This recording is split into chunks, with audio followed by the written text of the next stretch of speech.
Electric bus വിവാദത്തിൽ Thiruvananthapuram mayor V രാജേഷിന് മറുപടിയുമായി ഗതാഗത മന്ത്രി കെ ബി ഗണേഷ് കുമാർ. 113 ബസ്സുകളിൽ 3-4 ബസ്സുകൾ മാത്രമാണ് നഗരപരിധിക്ക് പുറത്തേക്ക് പോകുന്നത്. ബസ്സുകൾ വേണമെന്ന് മേയർ എഴുതി തന്നാൽ 24 മണിക്കൂറിനകം തിരിച്ചു നൽകും. ബസ്സുകൾ കോർപ്പറേഷന് ഇഷ്ടമുള്ള സ്ഥലങ്ങളിൽ കൊണ്ടിടാം. KSRTC ഡിപ്പോകളിൽ ഇടാൻ അനുവദിക്കില്ലെന്നും മന്ത്രി പറഞ്ഞു. നെയ്യാറ്റിൻകരയുള്ളവരെ കൊണ്ടുവന്നിട്ട് കരമനയിൽ ഇറക്കി പിന്നെ പാപ്പനംകോട് ഇറക്കി വിട്ടിട്ട് വേറെ വണ്ടി കയറാൻ പറയാൻ പറ്റത്തില്ല. KSRTC സംബന്ധിച്ച് നെയ്യാറ്റിൻകരയിൽ നിന്ന് യാത്രക്കാർ കയറി കൊണ്ടുവരും.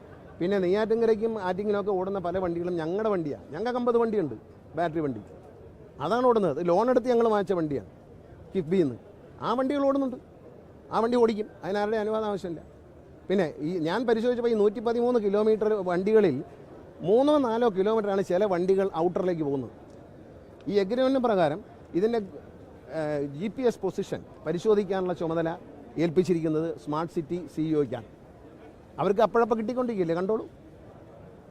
ആവശ്യമില്ലാത്ത കാര്യങ്ങൾ പറയണ്ട. ഇങ്ങനെയുള്ള കാര്യങ്ങൾ പറഞ്ഞ് രാഷ്ട്രീയം അതല്ല. ഞാനൊരു കാര്യം പറയുന്നു, കേരളത്തിലെ ജനങ്ങളെ, തിരുവനന്തപുരത്തെ ജനങ്ങളെ ബുദ്ധിമുട്ടിക്കില്ല.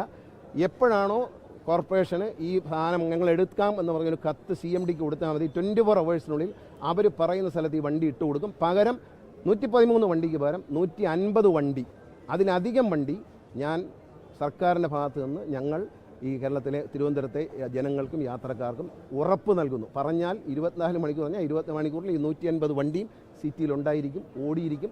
അത് സിറ്റിക്ക് പുറത്തുനിന്ന് ഓടിക്കും, നെടുമങ്ങാടുന്ന് ഓടിക്കും. ഇതുകൊണ്ടാണ് KSRTC ജീവിക്കുന്നതെന്ന് ന്യൂസ് 18 പോലുള്ള ചാനലുകൾ വ്യാജ പ്രചരണം നടത്തരുത്. KSRTCയുടെ ലാഭം ഇവിടെയല്ല.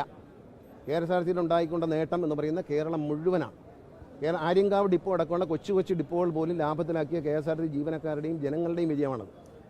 അല്ലാതെ ഇതുകൊണ്ടെന്തോ KSRTCക്ക് ഒരു പണി കിട്ടി, ഒരു പണിയില്ല. എടുത്തോ, അടുത്ത വണ്ടി 113 വരെ 150 വണ്ടി ഞാൻ തിരുവനന്തപുരത്തെ ജനങ്ങൾക്ക് ഓഫർ ചെയ്യുന്നു. പറഞ്ഞാൽ ചെയ്തിരിക്കും. ഒരു സംശയമൊക്കെ